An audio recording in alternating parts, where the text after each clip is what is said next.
Assalamualaikum warahmatullahi wabarakatuh. Salam sejahtera untuk kita semua. Kepada yang terhormat, Ibu Dr. Haja Leli Nurul Komaria STMT, selaku dosen pengampu pada mata kuliah perancangan alat proses. Kami dari kelompok 6 akan membahas materi mengenai liquid into liquid. Adapun anggota dari kelompok 6 sendiri, yang pertama ada Amanda Regita Cahyani, ada Ananda Aprilia, dan ada saya sendiri, Anggreni Apritaulasari. Baiklah, adapun hal-hal yang akan dibahas dalam video kali ini, yang pertama dissolution, yang kedua emulsification, yang ketiga dispersion, dan yang keempat yaitu case base dari mixing agitation. Baiklah, selanjutnya yaitu paparan mengenai liquid into liquid. Liquid into liquid. Liquid into liquid atau pencampuran cairan ke cairan pada mixing agitation merupakan proses pencampuran dua atau lebih cairan yang tidak dapat bercampur. Contohnya seperti air dan minyak. Pencampuran ini biasanya dilakukan dengan menggunakan suatu alat atau mesin seperti mixer, homogenizer, atau agitator yang berputar dengan kecepatan tertentu, yang fungsinya untuk memadukan kedua cairan. Dalam mixing agitation, terdapat 3 jenis campuran cairan yang umum terjadi, yaitu dissolution, emulsification, dan dispersion. Proses pencampuran ini dilakukan untuk mencapai tujuan tertentu, seperti meningkatkan stabilitas campuran, meningkatkan kejernihan campuran, atau menciptakan sifat-sifat baru pada campuran, seperti viskositas atau kekentalan. Pencampuran ini juga dapat digunakan untuk mencampurkan zat tambahan ke dalam cairan, seperti bahan aktif dalam obat-obatan atau bahan rasa dalam minuman. Campuran cairan yang pertama itu ada dissolution. Dissolution ini terjadi ketika suatu zat padat atau cair yang biasa disebut dengan solut larut dalam zat cair lain atau yang biasa disebut dengan solvent dengan pembentukan larutan homogen. Dalam pengadukan, proses ini terjadi ketika partikel solutnya terpisah dan terdispersi ke dalam solvent. Kemudian, agitation atau pengadukan ini membantu mempercepat kontak antara solut dan solventnya, sehingga meningkatkan kecepatan dari proses pelarutan. Contoh dari dissolution ini yaitu gula yang dilarutkan dalam air. Baik, selanjutnya yaitu ada emulsification. Emulsification terjadi ketika dua zat cair yang tidak saling bercampur atau seperti minyak dan air dicampurkan secara homogen untuk membentuk emulsi. Emulsi terbentuk ketika dua cairan ini tercampur secara stabil, sehingga membentuk campuran yang tidak homogen namun tetap stabil. Agitasi diperlukan untuk mempercepat proses emulsifikasi dengan memecah partikel-partikel cairan menjadi ukuran yang lebih kecil dan mempermudah pencampuran. Contoh dari proses emulsifikasi ini adalah pembuatan saus salad, mayones, dan susu kedelai. Yaitu dispersion terjadi ketika partikel-partikel padat atau cair terdispersi secara merata dalam zat cairan lain. Dalam pengadukan, proses ini terjadi ketika partikel-partikel padat atau cair terdispersi dalam cairan lain dengan ukuran partikel yang lebih besar dibandingkan dengan proses emulsifikasi.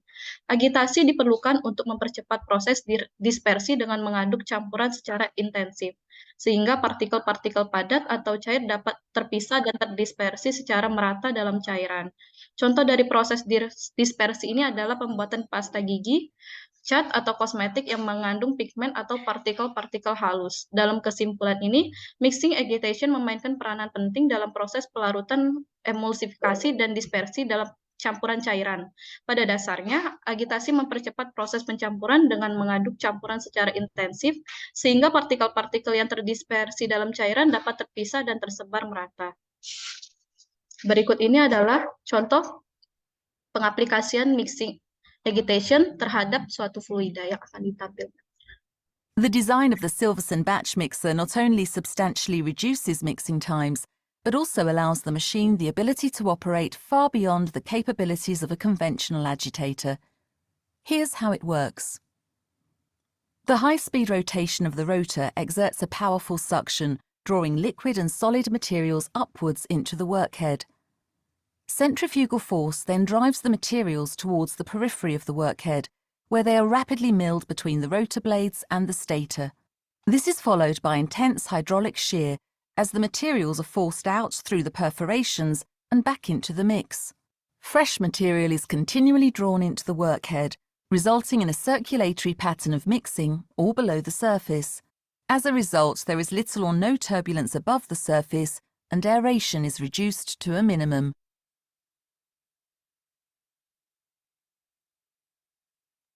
Baik, selanjutnya yaitu merupakan perhitungan dari mixing agitation.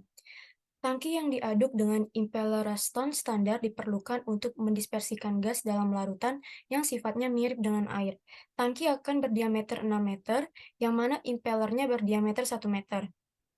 Tingkat dayanya 0,4 kW per meter kubik dipilih, dengan asumsi kondisi turbulen penuh dan keberadaan gas tidak secara signifikan mempengaruhi hubungan antara daya dan Reynolds number-nya, yang mana NP-nya sama dengan 0,7. Yang ditanya pada persoalan ini yang pertama, berapa daya yang dibutuhkan oleh impeller? Yang kedua, pada kecepatan berapa impeller harus digerakkan? Dan yang ketiga, jika tangki skala pilot kecil berdiameter 0,5 meter akan dibangun untuk menguji proses, pada kecepatan berapa impeller harus digerakkan.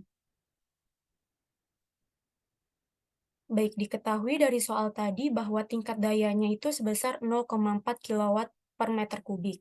Diameter tangkinya atau DT-nya sebesar 6 meter, dan diameter impellernya atau DA-nya sebesar 1 meter, yang mana NP-nya 0,7. Baik, kita masuk ke dalam perumusan yang mana untuk menyelesaikan soal yang pertama, yaitu yang dimana ditanya itu daya yang dibutuhkan oleh impeller. Yang pertama itu kita harus cari terlebih dahulu volumenya, yang mana kita asumsikan diameter tangkinya tadi sebesar 6 meter. Kita masukkan ke dalam rumus, volume sama dengan V per 4 dikali DT pangkat 3, yang mana V per 4 dikali 6 meter dipangkatkan dengan 3, hasilnya 690,5 meter kubik. Setelah kita dapatkan hasil volume ini, masukkan ke rumus itu untuk menghitung daya yang dibutuhkan oleh impeller, yang mana rumusnya P sama dengan 0,4 kW per meter kubik dikali V, 0,4 kW per meter kubik dikali 169,5 meter kubik. Didapatkan hasil dari dayanya 67,8 kW.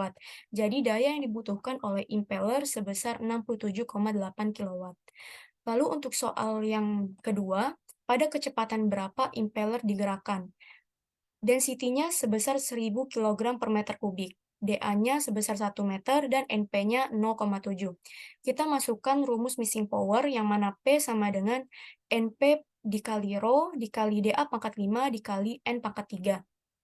Yang mana untuk nilai P-nya tadi 67,8 dikalikan 10 pangkat 3 sama dengan NP-nya 0,7 dikali Rho-nya 1000 dikali DA-nya 1 dipangkatkan dengan 5, dan dikali N pangkat 3.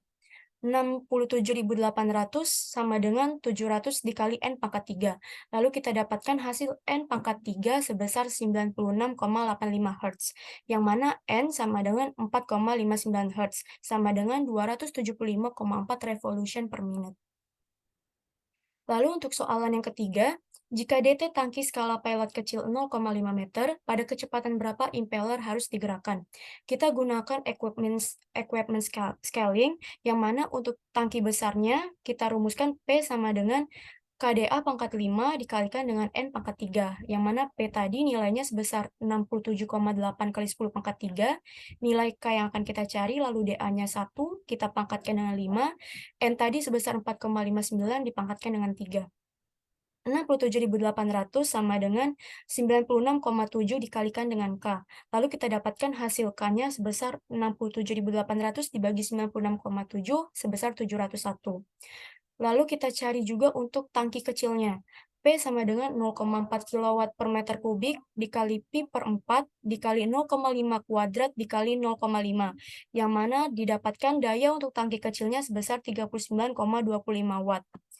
Kita asumsikan bahwa DA sepertiga DT sama dengan sepertiga dikali 0,5 sama dengan 0,16 meter. Lalu, hasil yang kita dapat tadi kita masukkan ke dalam rumus, yang mana P sama dengan KDA pangkat 5 dikalikan dengan N pangkat 3. 67,8 dikali 701 dikali 0,16 pangkat 5 dikali N pangkat 3. N pangkat 3-nya sebesar 928,76, lalu kita dapatkan N-nya sebesar 9,75 Hz atau 585 revolution per menit.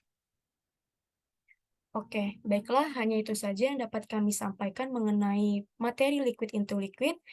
Kami memohon maaf apabila terdapat perkataan yang salah, kepada Allah kami mohon ampun. Kami akhiri, wabillahi taufiq wal hidayah. Wassalamualaikum warahmatullahi wabarakatuh.